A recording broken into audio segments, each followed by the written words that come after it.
What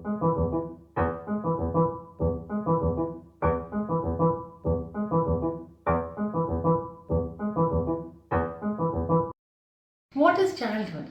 Is it a time that has gone away, or is it something that lives within you, something that we all cherish, something that we all love, and something that we all crave for much more as we grow older? This Children's Day, we at We-Storytellers came together to have fun and to bring out the child in us. We had some stories coming through, we got to know each other so well. We found that our childhood, though decades apart, was so similar at the same time, so different. It was fun, it was energetic, it was breaking down of barriers, and it was a shared childhood memories that we all cherish. So jump in, get to know us better, get to know how we were in our childhood and how we carry those traits even today. This is a video that you're going to enjoy.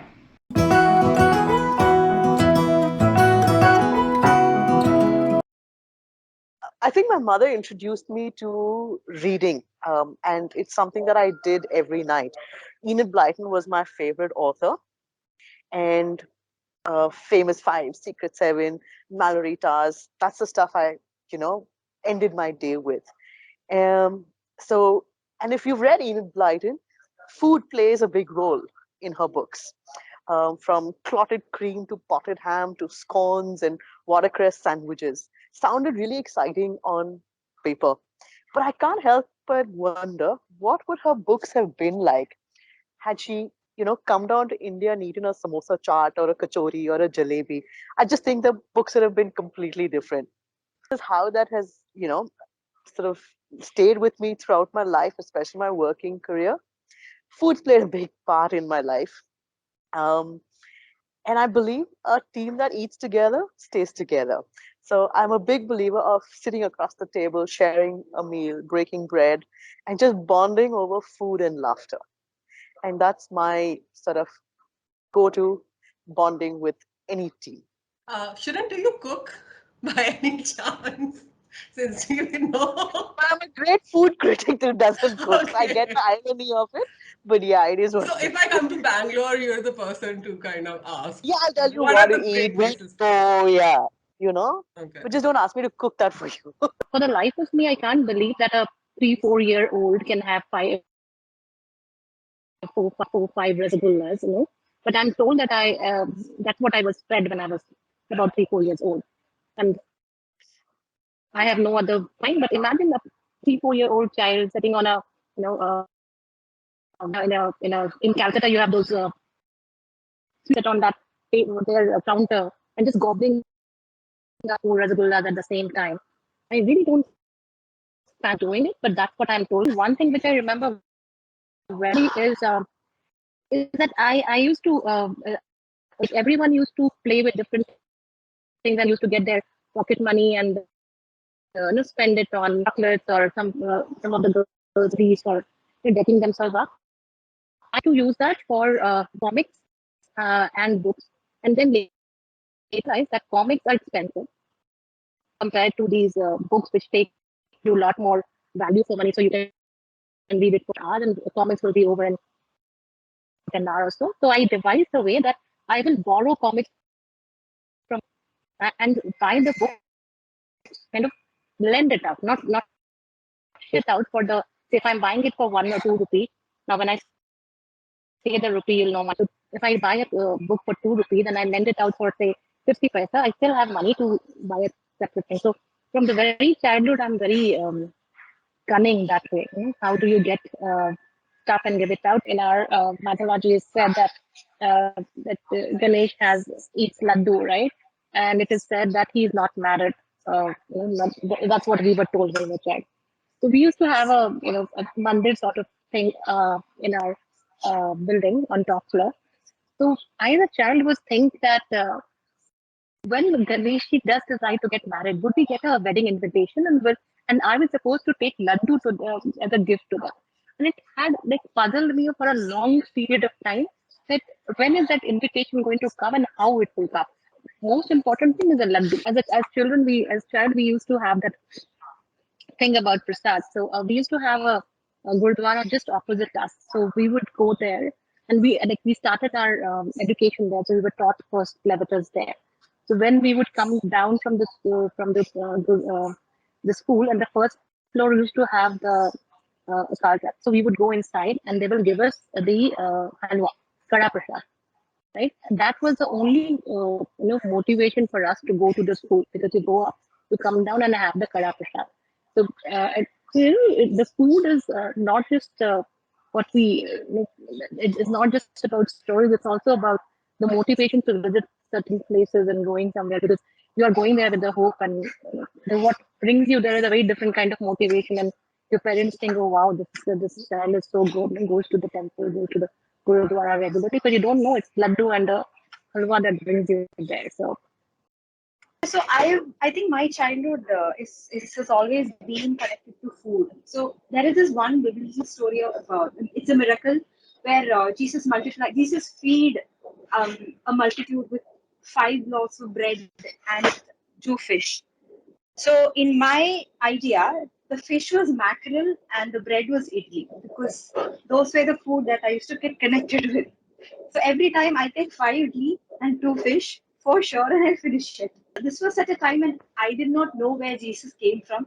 I did not know which region I lived, but I only knew that 5 bread and two fried fish, which had to be my mother's marination recipe, marinated fish that would feed a multitude, and that sort of stayed with me, for a very long time.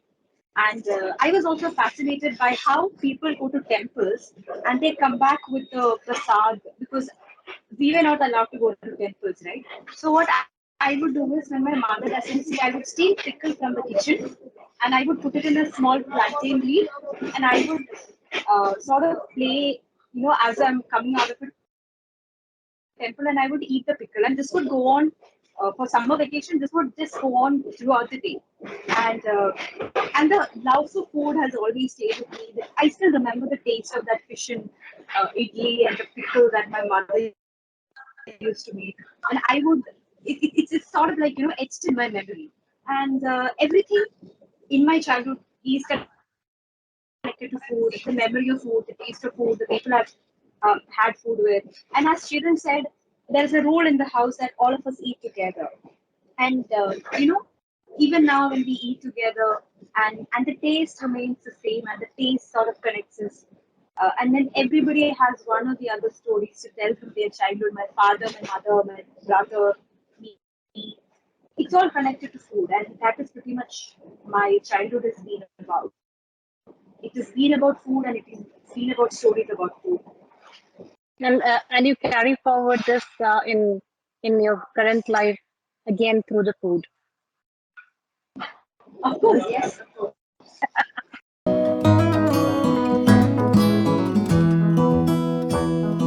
For me, childhood is a pretty blurry thing because I don't remember much.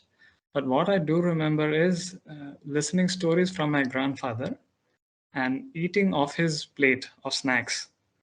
My mother would be shouting at me from behind him that don't steal his food, but I would be very much intent on polishing off the snacks that he has. And being a doting grandfather that he was, he used to always allow me. The best thing that I remember of his storytelling was the way he used to do the voice modulation and recreate sounds of animals, or say when he was talking about mythological stories, then how the clash of battles used to happen, this and that. And my grandmother would be standing by the side and cheating him that why are you telling the young boy this kind of stories? You can tell him about inspiring personalities from national as well as international status. But at that point of time, those sounds used to fascinate me so much that I was be bent on shushing her and shooing her away that you leave this place. I'm enjoying this to my heart feel. Don't bother me and grandfather right now. Or as to in Odia, we call grandfather as JJ. So don't bug us. At that point of time, I never ever thought that a time would come that storyteller would be a job title, so to speak, and a way of life. And for me, it was very fascinating when the first time I heard storyteller as a job title. I said, I really don't think these people know what they are doing. You can't tell a story and make a living.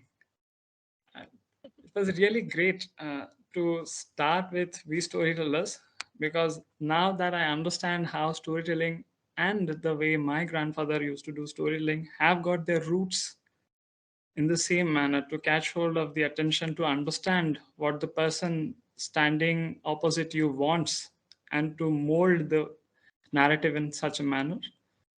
I do feel that those memories that I have still push me forward in this particular field. Talking about childhood and how stories impacted my life, I think storytelling has been part of my life since a really young age. So we are three of us, my brother and my sister, and I remember the oldest, like the faintest memory that I can recall is of our grandmother telling us stories. And since there were three of us in the house, we had to share everything, and that included watching TV and sharing the remote. And my brother and my sister always used to fight, and I was someone who wanted to avoid all the conflicts and just sneak out. So my best pastime that I remember is just opening up a book. I used to love reading R.L. Stein's book, E.T. Hoffman's book, and I had all the graphic novels and printed versions of the Disney movies like Cinderella, Little Mermaid. So I always liked things in a physical form because I maintained a personal diary which I used to carry everywhere I went. If I was at home, I had it in my drawer. But if I was traveling, train journeys, I remember journaling everything down and with pictures. So I used to cut out those storybooks and just paste them and make collages. So yeah, so I used to tell stories visually in that form, and that kind of stuck because now I love taking photographs and I love telling stories through visuals.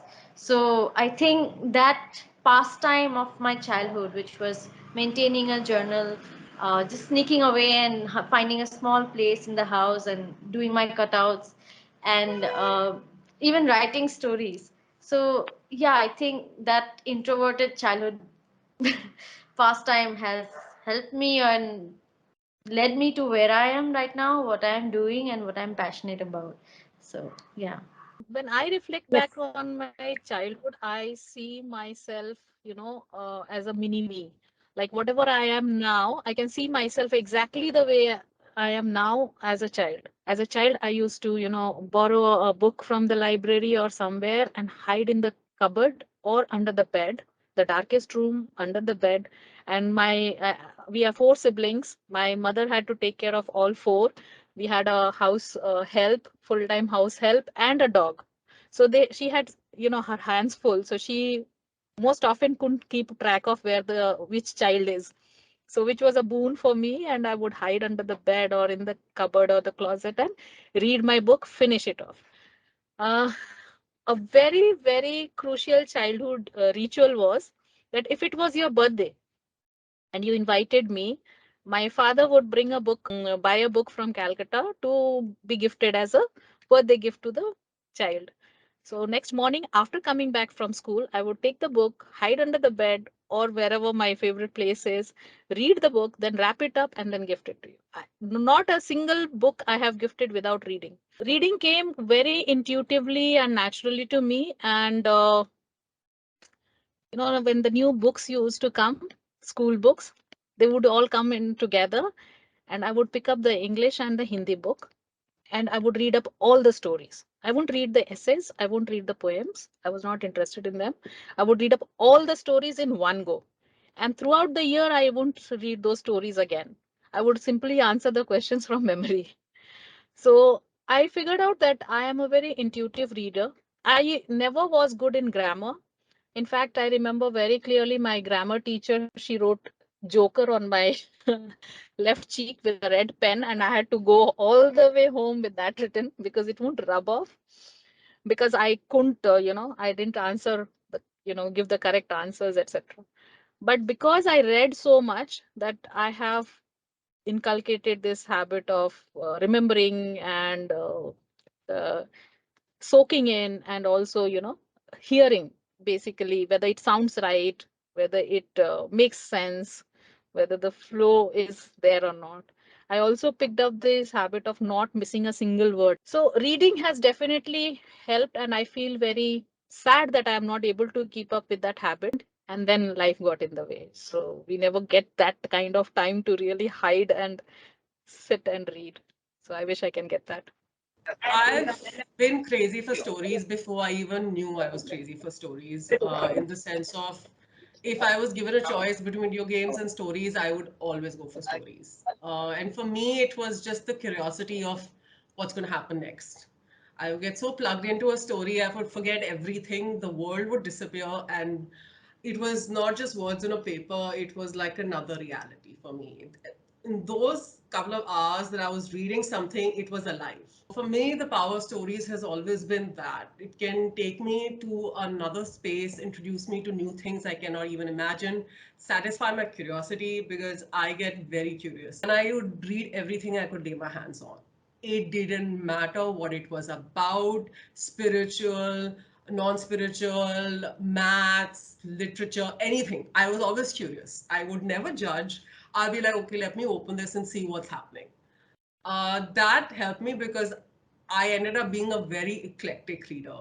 I think for me, couple of books stand out, but it's less about them being good stories because thankfully in this world, there's so many good stories. They're amazing stories. But the ones that really stand out to me are ones that changed my perspective, that made me take like a 180 or look at something in a different way. It was like literally an aha moment, like going off in my head, and suddenly my world was not the same again. For the first story that I remember is Matilda by Roald Dahl. I even bought it in like, I read it when I was 7 or 6. I bought it in the hardcover version, and I love that hardcover version because the whole sensory experience of holding that book in the hand and a paperback just doesn't cut it. And feeling that smooth embossed cover, and it was a lovely blue and green, I still remember. After that, I was kind of lucky. I read all the typical childhood books, but we used to have a farm, and it's on the foothills of the hill Nainital is, and we used to go any holiday we had, we used to go there. So we were used to really rough it, and that there was no TV. We used to have Chitrahar, which used to have 30 minutes of songs, and no internet and nothing. And apparently we used to play out all the time in the farm, and we got so badly sunburned that my mother banned us from going out in the afternoons. So I was like, what am I supposed to do? There's nothing to do. And so I went kind of like hunting to find something to do. And I found this, literally, it was a treasure chest for me. But those old trunks that we used to have, those metal trunks, my father had tons and tons of books that he was reading. So I got introduced to adult literature at the age of 10. Inadvertently, no one knew I was reading it. And I still remember the first book I read from there. I can never forget it. It's by Wilbur Smith. It was called The Burning Shore. And it's basically set, part of it is set in Africa and involves the native tribes and how this one person survives through the desert pregnant. So the whole description of Africa, the language that he used, it just blew my mind. Like, I felt like I was like in fantasy land, but only it was real. And I was just sit glued to those books, and after the first one, it was the second one and the third one, and then I went on to any and everything. So by the time I finished with my vacations, I had read like almost all the books that he had in that trunk.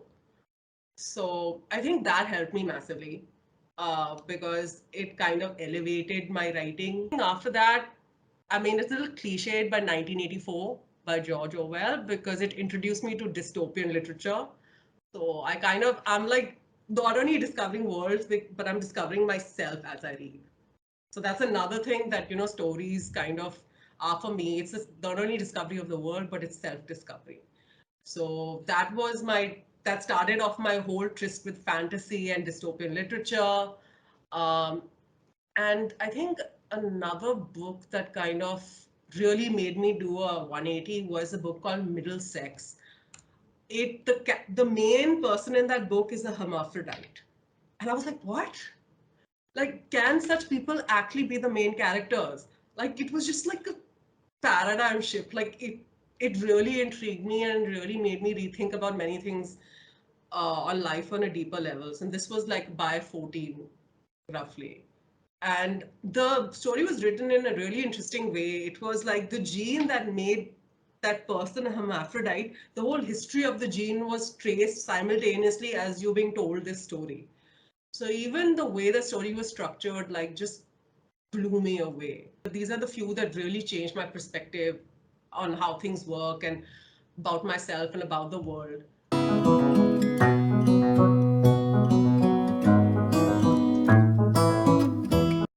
As a child, I was very silent and troublesome.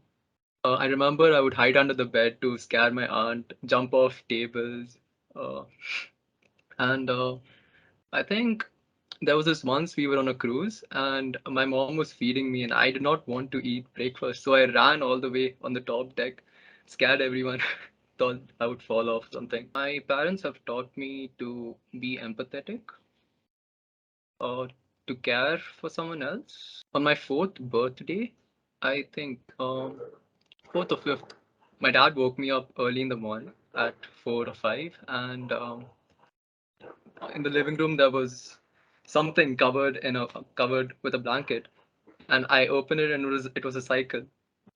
And that evening we we went out, and my dad and my mom were together pushing me uphill, like on a road that was slightly inclined. And that is a moment I cherish a lot because I don't live with both my parents now. So it's a fond memory of mine. But yeah, that is how my childhood was mainly. I Thank had you, a Grahit. question for Grihit. Yes. How good of a bike rider are you now? I don't have a license. I can ride only the Ah, scooter. I okay. can't ride a bike. I can't drive a car. Peter is an expert in case you want lessons.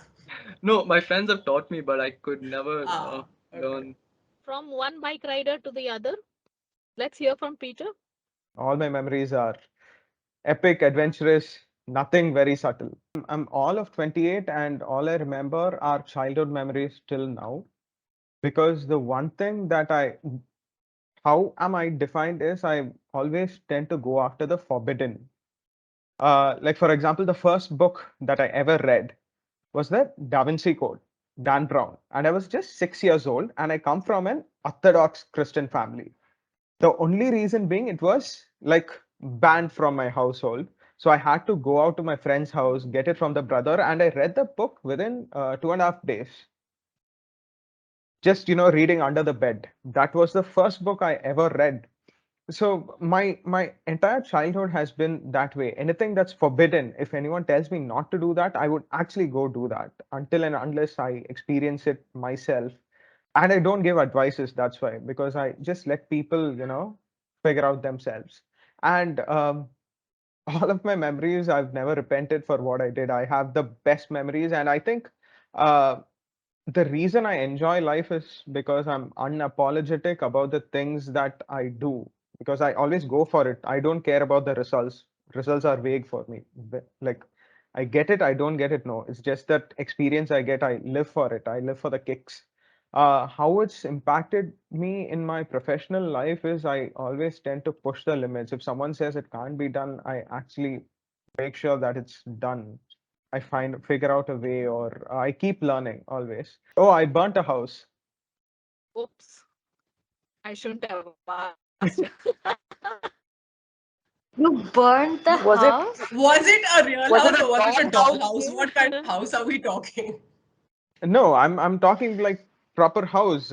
In my village, so we used to play, and I wanted to leave rockets in the morning. And I don't like keeping it in the bottle and leaving the rockets. So I would like to do it from my hand. And I was, say, 7 years old, and then I twisted the rocket like this and left it, so it hit the kacha house. So one part of the house was like partially burnt. So How many days were you grounded after this? Like, what was the repetition? Ah, What I happened? no, I He had got to belted. rebuild the house.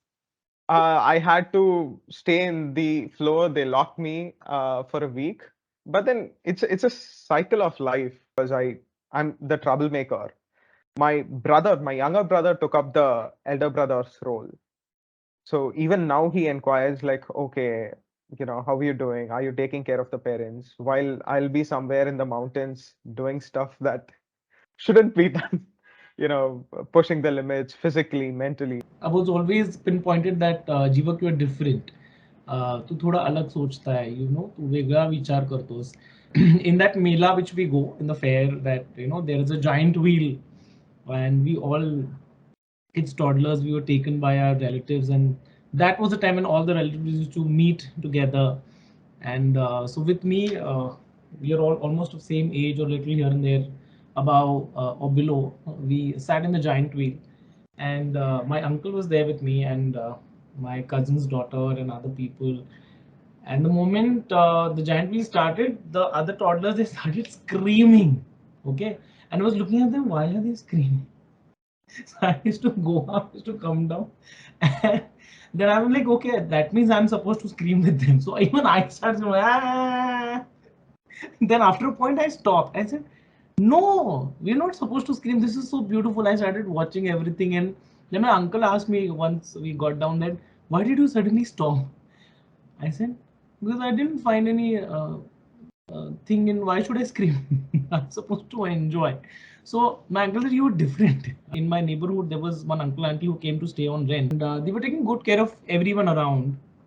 And unfortunately, they had to leave the place after maybe 6 8 months or so. And I used to fondly go and talk to them. I was, as usual, very talkative, very expressive, and I gave them a greeting card. So I had written a beautiful note on it, and I had made that greeting card. I had made a diya and all of that. So when I gave it to them, Auntie started crying and she was constantly weeping. And I was like, why is she crying? I gave her a greeting card. So as a child, I didn't understand that time, but now I realize that they were into so much of trouble that there was no one there to even, give them any kind of support. And again, that time the comment came, "तू बहुत अलग सोचता है." तो बहुत अलग है, and I was like, okay, this is something which I think it's very normal. So these beautiful things which I could value add since my childhood were because of my family, because of that's how I think even my mom and dad, they think differently, they're quite compassionate. I was a really mischievous sort of person. I mean, that it be my school time or home. I mean, I was very close to my grandparents more than my parents. So I would, ask my grandparents to hide under the bed, or else I will not do anything. I will not eat. I will not sleep. I'll not study. So, I mean, obviously, it is practically impossible to, go under bed and do stuff. So, just to make me eat my meal, my grandmother used to lay down and say ki chalo now you have your meal. So I was like, nahi, you have to hide under the bed. So my mother, she was pretty strict and she used to say ki, I mean, what are you trying to do and what are you trying to achieve? I said, Mama, no. She has to hide under the bed or else I'll not eat the food. So somehow, she used to give me one or two slaps ki hatna nahi hai, now eat your food. So I mean, it was pretty much difficult for me to कि इन्होंने मना कैसे किया? I mean, this is not acceptable from my end. You have to do this because the reason I was pretty rigid was because I was the only girl child in my family from last two generations, and all my family has literally spoiled me. But if I talk about my school time, I remember I used to sit with my friends and make a lot of trouble in the class. I mean, even I was the most mischievous girl in the classroom. My teachers used to say whenever a new teacher would come into the class, she would straight away tell me, Sonali, please go out, and whatsoever I'll be teaching, you'll have to take it from that window. And I was like, ये क्या हुआ? Why? अभी तो आप आए हो, you have not started, even I have not done anything, why would you do that to me? I used to take one of my friends with me कि चलो you'll accompany me and we won't study. Most of my school life I have spent outside my classroom. Once the lesson was over, I used to straight away go into the class and say कि ma'am, please अब तो आने दो कि I have not made any trouble for these 15 to 20 minutes. So I think I must be allowed in the class. So she was like, no, you are not allowed in the class. I know the moment you will come to the class, all the students around you, including the boys, will make trouble and cause cause big thing for me. So I was like, ki, I won't do that thing. So she used to anyhow let me in. So we had a group of 5 to 6 people. Three were boys and we two were girls. So I used to the very moment I used to sit on my table, I used to, I used to open my packets from my bag, that snacks packets, and I used to eat that. So, ma'am used to be like, "Ki abhi I said ki I won't allow you, and you told me ki I won't do any sort of trouble, and just the moment you came in, you are starting creating troubles." So I was like, ki, I'm hungry. I mean, please, can you let me eat that food? So again she used to send me out of the class. Yesterday I was out with my brother, so my mama's friend was sitting like in the corner. She was calling me ki come here, and I was like ki I was greeting her and she was like ki तुम तो बात ही नहीं करते हो, तुम पहले कितना बोलते थे, कितना ये सब करते थे. I was like, auntie, time is gone. This is a changed person and this is new me. And they were like, we are good to see that you are changing. And that was a pretty much proud moment for me. I am becoming something good for me and my parents.